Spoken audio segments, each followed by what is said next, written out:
नमस्कार, मैं पीयूष चर्मा और आप देख रहे हैं नेक्स्ट न्यूज सेशन। अब बात करते हैं वैश्विक हिंदुस्तान की। तो देखिए, यहाँ पे भारत का शेर कहा जाने वाला एनएसए यानी कि national security advisor Ajit Doval, अब वो देखिए उनकी भूमिका है वो काफी अहम हो गई इस वक्त की मैं बात कर रहा हूँ। इस रिपोर्ट में, आज की जो रिपोर्ट है वैश्विक हिंदुस्तान की, उसमें मैं आपको आज बताने वाला हूँ अजीत डोभाल के बारे में। अजीत डोभाल कि कैसे उनका जो रूस का दौरा था, अभी 2 दिन पहले जो उनका रूस का दौरा हुआ है, वो कितना भारत के लिए महत्वपूर्ण था। कि कैसे देखिए, यूक्रेन ने जब भारत को धमकी दी थी तो भारत ने उसका जवाब कैसे दिया था।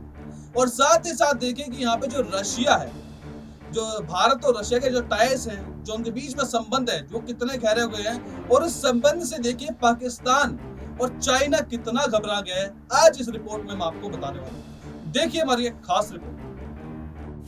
अमेरिका और यूक्रेन को पसंद नहीं आएगी।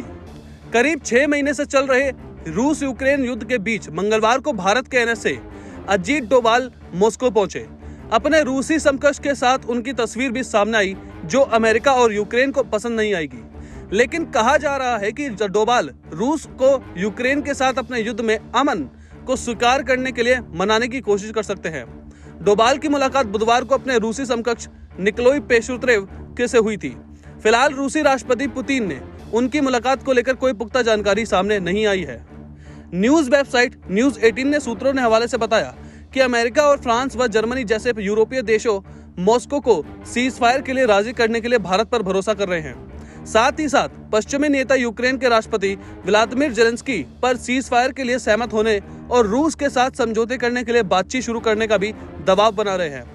रिपोर्ट के अनुसार भारत इसे एक बड़े मौके के रूप में देख रहा है, क्योंकि अगर वह सीज फायर लागू करवाने में कामयाब हो जाता है तो यूरोप के उसकी स्वीकार्यता बहुत अधिक बढ़ जाएगी। रूस और भारत के सुरक्षा सलाहकारों के बीच क्या बात हुई?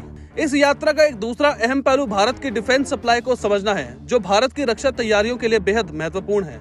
यूक्रेन पर हमले के बाद रूस पर लगने वाले प्रतिबंधों और आपूर्ति पर इसके प्रभाव को लेकर भारतीय चिंतित हैं। निकोलाई पेत्रुशेव से मुलाकात के दौरान अजीत डोभाल ने द्विपक्षीय, क्षेत्रीय और वैश्विक मुद्दों पर वार्ता की।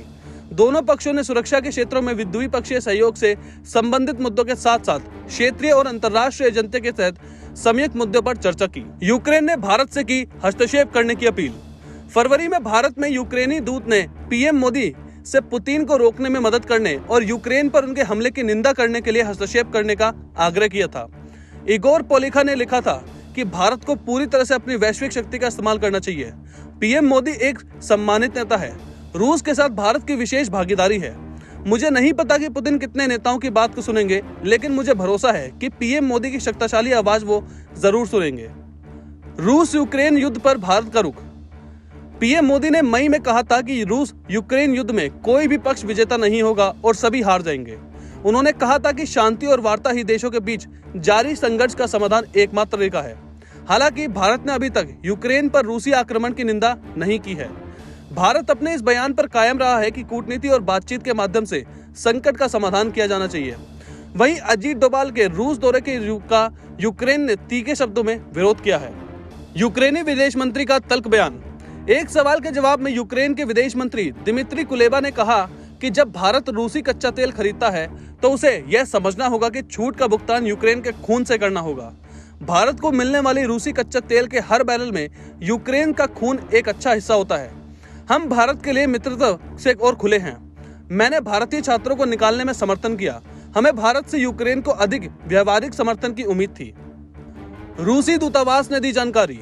रूसी दूतावास की ओर से जानकारी देते हुए आगे कहा गया कि दोनों देशों के सुरक्षा सलाहकारों के बीच सुरक्षा के क्षेत्र में द्विपक्षीय सहयोग, व्यापक मुद्दों के साथ साथ क्षेत्रीय और अंतर्राष्ट्रीय एजेंडे पर सामयिक समस्याओं पर चर्चा की गई।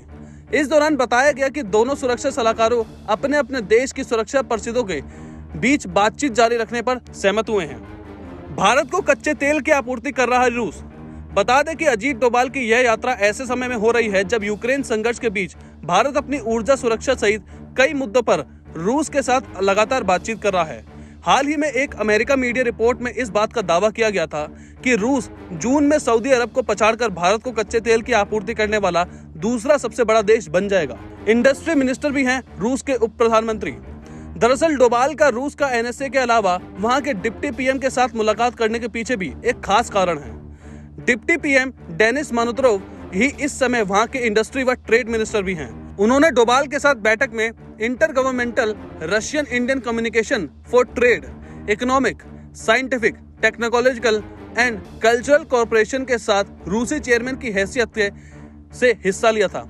इस दौरान दोनों देशों के बीच व्यापारिक रिश्तों को नया रूप देने में पर बातचीत हुई थी।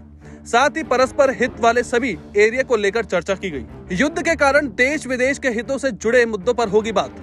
वहीं दूसरी ओर पश्चिमी नेता यूक्रेन के राष्ट्रपति व्लादिमीर जेलेंस्की को युद्ध विराम के लिए सहमत होने और रूस के साथ समझौता करने के लिए बातचीत शुरू करने का दबाव बना रहे हैं। सूत्रों ने कहा कि भारत ने इस अवसर के रूप में देखता है, क्योंकि अगर वे युद्ध विराम करने में कामयाब हो जाते हैं तो यूरोप में उसका काफी सम्मान बढ़ जाएगा।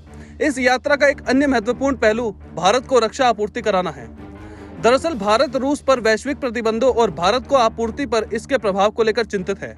सूत्रों ने कहा है कि बैठक के दौरान एनएसए अजीत डोभाल भारत को ईंधन की आपूर्ति और किसी भी संभावित बातचीत पर विचार करेगा। अपनी 2 दिवसीय यात्रा के दौरान अजीत डोभाल अफगानिस्तान, आतंकवाद, रक्षा और यूक्रेन युद्ध के मद्देनजर खाद्य व ऊर्जा सुरक्षा समेत कई क्षेत्रों में अंतर्राष्ट्रीय मुद्दों पर चर्चा कर सकते हैं। कूटनीति दौरा होता है डोभाल का। भारत और रूस के बीच आपसी रिश्तों का एक लंबा इतिहास रहा है, लेकिन पिछले कुछ सालों में ये रिश्ते पहले जैसे नहीं रहे। एक तरफ रूस का झुकाव चीन और पाकिस्तान की तरफ बढ़ता है तो भारत भी अमेरिकी खेमे की तरफ खिसकता है। लेकिन यूक्रेन जंग के बाद बदली वैश्विक परिस्थितियों में भारत और रूस एक बार फिर करीब आ रहे हैं। माना जा रहा है कि प्रधानमंत्री नरेंद्र मोदी ने अपने सबसे अहम कूटनीतिज्ञ को रूस के दौरे पर रिश्ते व इसकी कनेक्शन का मेंटेनेंस करने के लिए भेजा है। अफगानिस्तान में तलाश रहे दोनों ही देश अपने हित। सूत्रों के मुताबिक इस दौरे पर सबसे अहम मुद्दा अफगानिस्तान है, जहां चीन की लगातार बढ़ती सक्रियता से भारत और रूस दोनों ही सशंकित है। दरअसल भारत का अफगानिस्तान में करीब 23,000 करोड़ रुपए का निवेश है, जो तालिबान के सत्ता में आने के बाद संकट में फंसा हुआ है।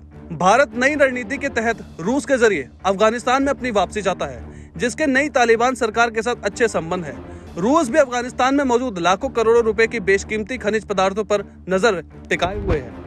चीन पाकिस्तान की टेंशन बढ़ने से यह है कारण।